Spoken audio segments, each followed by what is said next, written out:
এভাবে সিনেমার শুটিংয়ে আমাদের বোকা বানানো হচ্ছে। বন্ধুরা, সিনেমার পেছনের দৃশ্য দেখলে আপনি অবাক হতে বাধ্য হবেন। যেমন শাকিব খানের বরবাদ সিনেমার দৃশ্য। এছাড়া তুফান সিনেমাতে শাকিব খান কিভাবে গান চালাচ্ছে সেটাও দেখতে পাবেন। এই শুটিংগুলো বাস্তবে দেখতে অনেক হাস্যকর মনে হয়। চলুন আজকের এই ভিডিওতে আমরা দেখে আসি বিখ্যাত সিনেমার পেছনের দৃশ্য। তার আগে ভিডিওটিতে লাইক দিয়ে দিন এবং চ্যানেলটি সাবস্ক্রাইব করে ফেলুন। তো প্রথমেই দেখুন বরবাদ সিনেমার শেষের দৃশ্য। এটি কিভাবে শুটিং করা হয়েছে দেখতে পাচ্ছেন। শাকিব খান কিভাবে ভিলেনকে মারছে। এই শুটিং এর ভিডিও সোশ্যাল মিডিয়াতে ব্যাপক ভাইরাল হয়েছে। এখানে দেখা যাচ্ছে নায়িকার সামনে শাকিব খান ভিলেনকে ব্রুটাল ভাবে মারছে। এবার দেখুন প্রিয়তমা সিনেমার শুটিং। এখানে দেখা যাচ্ছে নায়ক এবং নায়িকা কয়েকজন ছেলের মধ্যে ফেসে গিয়েছে এবং ভিড়ের মধ্যে কেউ একজন নায়িকার মাথা ফাটিয়ে দিচ্ছে। এবার আপনারা দেখুন তুফান সিনেমাতে শাকিব খান কিভাবে মেশিন গান চালাচ্ছে। তার এই মেশিন গান চালানোর দৃশ্য ব্যাপক ভাইরাল হয়েছিল, কিন্তু বাস্তবে দেখে মনে হচ্ছে শাকিব খান একটি খেলনা গান চালাচ্ছে।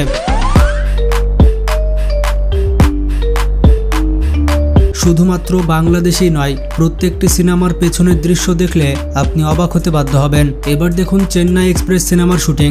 শাহরুখ খানকে বাইক ঘুরে এভাবে পালিয়ে যেতে হবে, কিন্তু এই সাধারণ দৃশ্যটি শুট করার জন্য শাহরুখ খানকে অনেকবার রিটেক নিতে হয়েছে। এই বাইক ঘোরাতে গিয়ে শাহরুখ খান অনেকবার মাটিতে পড়ে যায়। এছাড়া আরেকটি দৃশ্যে দেখা যায় শাহরুখ খানের গাড়ি যখন পড়ে যাচ্ছিল তখন শাহরুখ খান কিভাবে গাড়িটি ধরছে। ইন্টারেস্টিং ফ্যাক্ট হচ্ছে এই দৃশ্যটি একেবারে বাস্তব ছিল।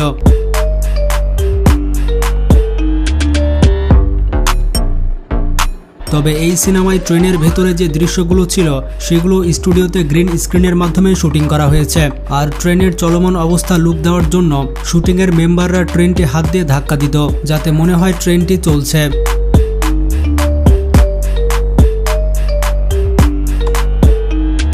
আর এবার দেখুন দাবাং সিনেমার শুটিং। এই সিনেমার একটি দৃশ্যে সালমান খানকে একটি লাঠির সাথে রোমান্সের দৃশ্য করতে হবে। এই দৃশ্যটি সম্পূর্ণ করার জন্য সালমান খানকে অনেক বেশি প্র্যাকটিস করতে হয়েছে, কারণ তাকে এই ফাইটিংটি ডান্সিং স্টাইলে করতে হতো। তাছাড়া ফ্যাক্টরির ভেতরে ফাইটিং সিন কভার করার জন্য ফ্যাক্টরির চারিদিকে ক্যামেরা লাগানো হয়েছিল। মোটামুটি 300টির মতো ক্যামেরা ছিল। এখানে ক্যামেরাগুলো দিয়ে একটি কমপ্লিট রিং বানানো হয়েছিল, যাতে ফাইটিং সিন সব অ্যাঙ্গেল থেকে শুট করা যায়। পুরাই মিস্টার বিস্ট প্রোডাকশন।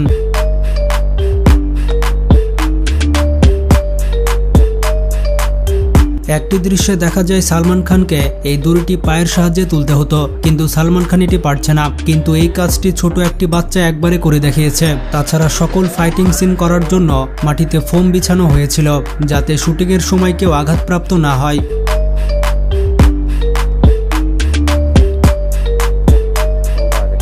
এবার দেখুন সিঙ্ঘাম সিনেমার দৃশ্য।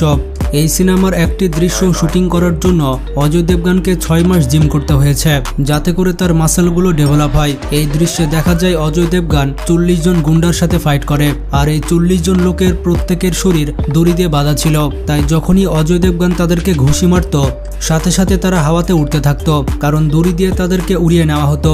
এমনকি ক্যামেরাম্যান অজয় দেবগানের চারপাশে ঘুরে ঘুরে এই দৃশ্য শুটিং করেছিল, যাতে তারা হিরোর অ্যাগ্রেসিভ লুক এবং অ্যাগ্রেসিভ রিয়াকশন শুট করতে পারে। আর সিঙ্ঘাম সিনেমাতে যতগুলো গাড়ি নষ্ট করা হয়েছে এবং ব্লাস্ট করা হয়েছে সবগুলোই আসল গাড়ি ছিল। এই সিনেমাতে কোনো প্রকার ভিএফএক্স বা গ্রিন স্ক্রিন ব্যবহার করা হয়নি। যাই হোক, তাদের কষ্ট কিন্তু পরবর্তীতে সফল হয়েছিল।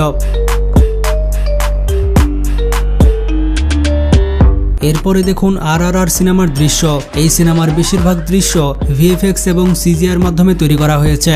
এই সিনেমাতে দেখা যায় ছোট একটি বাচ্চা মাছ ধরার জন্য নদীতে যায়, আর ব্রিজের ওপর দিয়ে যে ট্রেন যাচ্ছিল সেটাতে ব্লাস্ট হয়ে আগুন ধরে যায়। তখন সিনেমার 2 হিরো মিলে ওই বাচ্চাটিকে বাঁচায়। এই দৃশ্যটিকে বাস্তবের মতো লুক দেওয়ার জন্য ডিরেক্টর সম্পূর্ণ সেটআপের একটি ডামি তৈরি করে, যেখানে কৃত্রিম ব্রিজ এবং টয় ট্রেনও ছিল।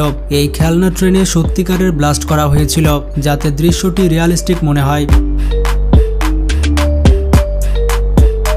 এছাড়া আরেকটি দৃশ্যে দেখা যায় যে নায়ক অনেকগুলো জঙ্গলি পশু নিয়ে ইংরেজদের উপরে হামলা করে, কিন্তু বাস্তবে খাঁচা থেকে শুধুমাত্র নায়ক একাই বের হয়েছিল, কোনো রকম জঙ্গলি পশু বের হয়নি। পরবর্তীতে পশুদেরকে সিজিআর মাধ্যমে অ্যাড করা হয়েছে।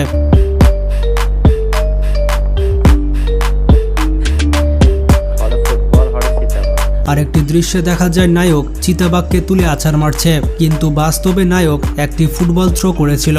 এই সিনেমার শেষের যে দৃশ্য ছিল সেই সম্পূর্ণ দৃশ্য একটি স্টুডিওর মধ্যে শুট করা হয়েছে, এটি কোনো জঙ্গল ছিল না।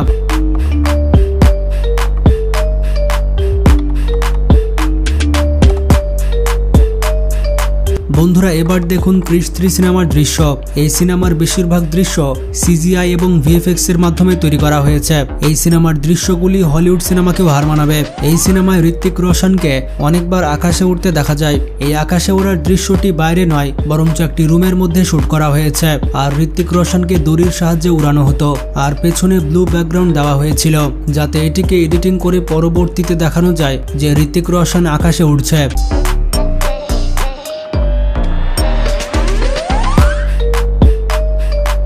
সিনেমায় দেখা যায় বড় একটি বিল্ডিং ভেঙে নিচে পড়ে যাচ্ছিল, তখন ঋত্বিক রোশন এটিকে ধরে ফেলে। তবে বাস্তবে ঋত্বিক রোশন কোনো বিল্ডিং ধরেছিল না, শুধুমাত্র একটি লাইট ওয়েট জিনিস ধরেছিল। তবে পরবর্তীতে এটিকে এডিট করা হয় এবং দেখানো হয় যে ঋত্বিক রোশন একটি ভেঙে পড়া বিল্ডিং ধরছে।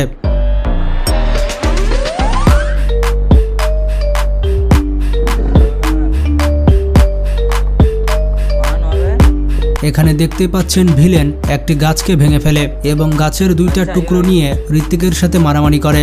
আপনারা দেখতে পাচ্ছেন এখানে কোনো গাছের গুঁড়ি ছিল না, ভিলেনের হাতে নীল দুইটি জিনিস ছিল, যেটা পরবর্তীতে এডিটিং করে গাছের গুঁড়ি করা হয়।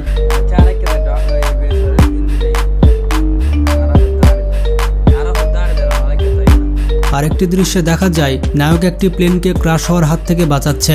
এই দৃশ্যটি রেকর্ড করার জন্য প্লেনের সামনের টায়ার ব্যবহার করা হয়েছিল। ক্রিসকে দড়ির সাথে বেঁধে এই টায়ারের সাথে উড়ানো হয়েছিল, আর শুধুমাত্র এই টায়ারের ওপর দাঁড়িয়েই প্লেনকে ক্রাশ হওয়া থেকে বাঁচিয়েছিল।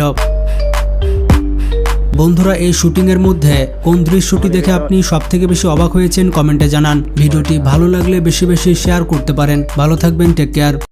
আপনারা তখন দেখছেন কিভাবে মুভির ভিডিও শুটিং করা হয় এবং কতটা রিয়েল আর কতটা ফেক এই মুভিতে আমরা দেখি। যতগুলো দেখে আর কি কতগুলো রিয়েল আর কতগুলো ফেক সেটাই দেখছি আজকের ভিডিওতে।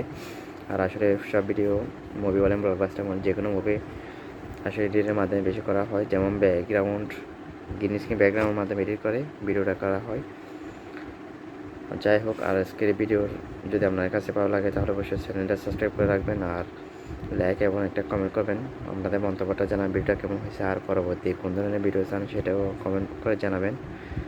আর ভিডিওর অরিজিনাল লিঙ্ক অবশ্যই ডেসক্রিপশন বক্সে পেয়ে যাবেন, এখানে আমরা দিয়ে রাখবো। আর আপনারা অবশ্যই যদি ফেসবুক পেজ থেকে দেখে রাখেন তাহলে অবশ্যই ভিডিওটা শেয়ার করে দেন বেশি বেশি। সো অবশ্যই একটা কথা, সবাই নিজের শরীরের যত্ন নেবেন, সুস্থ থাকবেন, ভালো থাকবেন। আল্লাহ হাফেজ। সো আপনাদের সাথে নেক্সট কোনো একটা ভিডিও নিয়ে আবার দেখা হবে। ধন্যবাদ।